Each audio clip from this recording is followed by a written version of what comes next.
सामुदायिक स्वास्थ्य केंद्र चंदौसी के स्वास्थ्य अधीक्षक डॉक्टर हरविंदर जी मेरे साथ में हैं। आइए करते हैं उनके साथ कुछ वार्ता। डॉक्टर हरविंदर जी, एसपीएन न्यूज़ में आपका बहुत बहुत स्वागत है। मैं आज सबसे पहले ये जानना चाहूँगा, आप स्वास्थ्य अधीक्षक हैं, शुरुआती दौर में कैसा बाल जीवन आपका गुजरा है, जिससे कि नई पीढ़ी आपके से कुछ सीख लेकर और आपकी मंजिल तक पहुंचने की कोशिश करे? क्या कहना चाहेंगे सर इस बारे में? अगर बाल्यावस्था की बात देखें तो मैं ग्रामीण परिवेश से बिलोंग करता हूं। वहीं पर मेरा बचपन गुजरा और जो गांव का ही प्राइमरी स्कूल होता है वहीं पर मेरी प्रारंभिक शिक्षा हुई थी। और जो अगर ABCD की भी बात करें तो 6ठी क्लास में उस समय पे ABCD स्टार्ट होती थी। तो फिर उसके बाद मेरे गांव के नज़दीक में हमारा एक 7 से 8 किलोमीटर पर इंटर कॉलेज था। 6ठी क्लास में वहाँ पे दाखिला लिए। कक्षा 5 हमने अपने गांव के ही प्राइमरी विद्यालय से किया था।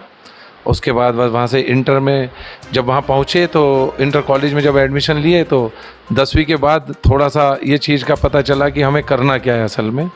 और उसके बाद बस हमारे कुछ अध्यापक लोग होते हैं जो दिशा मार्गदर्शन देते हैं, तो उन अध्यापक लोगों का बहुत बड़ा योगदान रहता है कि हमें असल में पहुंचना किस जगह पर है। उन्हीं अध्यापकों की वजह से उन्होंने मुझे थोड़ा सा मेरा बायोलॉजी जो शंकाएँ होता है उसी में मुझे प्रेरित किया और उसी के साथ मैंने कक्षावार वहाँ से अपने यहाँ सिलेक्शन हुआ आपका? सर मेरा CPMT में सिलेक्शन 98 में हुआ था, 1998 में हुआ था, जहाँ से मैं Agra SN Sarojini Naidu medical college में वहाँ पे मैंने दाखिला लिया था। और उसके बाद 2004 में मेरा कंप्लीट हो गया था वहाँ से।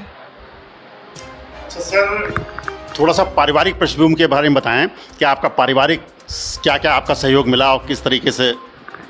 असल में परिवार की बात करेंगे तो मेरे माता जी पिताजी दोनों कक्षा 5 ही पास थे, बट उनकी दूरदर्शिता और उन चीज़ों को देखते हम 3 भाई बहन हैं, 2 मेरी बहन है, मैं अकेला था, अपने परिवार में बड़ा था। और एक में पूरा संयुक्त परिवार में रहते थे। मेरे पापा के भी 3 भाई थे, तो सभी एक संयुक्त परिवार में मेरा जीवन व्यतीत हुआ है। पर सबसे बड़ी चीज़ यही होती थी कि उस संयुक्त परिवार में सहयोगात्मक प्रयास जब सभी का होता था, चाहे वो मेरे चाचा रहे हों, चाहे मेरे पापा के बड़े भाई रहे हों, तो कहीं ना कहीं सबके मार्गदर्शन रहे और माता का सहयोग उसमें सबसे सर्वोपरि था। क्योंकि कोई भी मेरी साथ परिस्थितियां कैसी भी आती थी या मेरे कभी नंबर कम आ गए या कभी ऐसी स्थिति बनी कि पूरा सहयोग रहा। और मेरी माँ, मुझे नहीं लगता कि वो कक्षा 5 नहीं, वो दूरदर्शिता के मामले में। उनके बारे में क्या कहना चाहेंगे? आपकी मिसेज, आपके बच्चे क्या कर रहे हैं? सर मेरी वाइफ जो है दांतों की डॉक्टर हैं, बट वो अपने आप को अभी समर्पित हैं। दोनों बच्चे हैं मेरी, एक बड़ी बिटिया है, छोटा बेटा है। बेटा तो अभी 4 साल का ही है, बिटिया मेरी 7th क्लास में अभी पढ़ रही है यहीं चंदौसी के M-Word स्कूल में। अच्छा सर, एक चीज़ और जानकारी चाहूँगा, अगर सीजनल कोई वायरस फैलता है तो प्राथमिक उपचार क्या लेना चाहिए? किस तरह से मतलब पब्लिक को अपने आप को मेंटेन करना चाहिए? इसमें सबसे पहले अपने आप को ये जरूर रखना है कि जैसे कि हम जिस परिवार में साथ में रह रहे हैं, थोड़ा सा अपने आप को एक आइसोलेट भी करें, अलग कर लें और संबंधित डॉक्टर से अपनी तरफ से कोई चीज़ ना करें।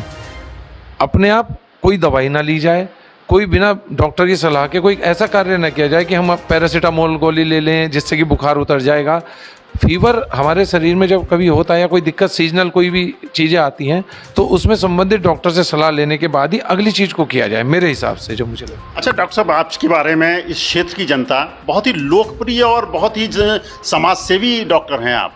ये भावनाएं, ये अवधारणाएं आपके अंदर कैसे जागृत हुई, इस बारे में क्या कहेंगे? ये तो बस मेरे पालन पोषण, मेरे माँ बाप का कहीं ना कहीं सहयोग रहा और मेरे अध्यापकों ने कहीं ना कहीं मुझे ऐसी शिक्षा दी कि मुझे जो भी क्षेत्र मुझे चुनना था तो उस क्षेत्र में किसी न किसी रूप में मुझे अपना 100% देना है।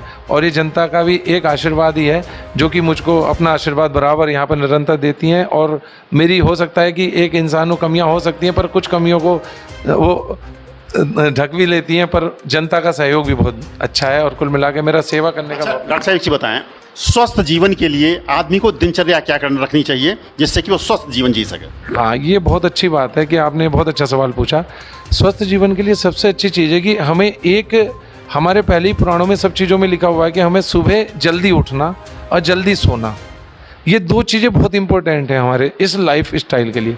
और दूसरा एक थोड़ा सा हमारे खान पान को लेके, और तीसरा हमारा नियमित होके व्यायाम करना और नियमितता अपनाना अपने आप को लेके। तो खान पान सबसे अच्छी चीज़ है कि जैसे हम सुबह को उठें, अगर हम 5 बजे भी उठते हैं तो 5 बजे उठ के अपनी दिनचर्या स्टार्ट करें, और साथ साथ अपने 1-2 व्यायाम, छोटे मोटे व्यायाम जो हम अपने घर पर भी कर सकते हैं, वो ज़रूर करनी चाहिए। अच्छा, एक डॉक्टर साहब जानकारी दें, आज की पीढ़ी फास्ट फूड पर आधारित होती जा रही है, इस बारे में क्या कहना चाहेंगे?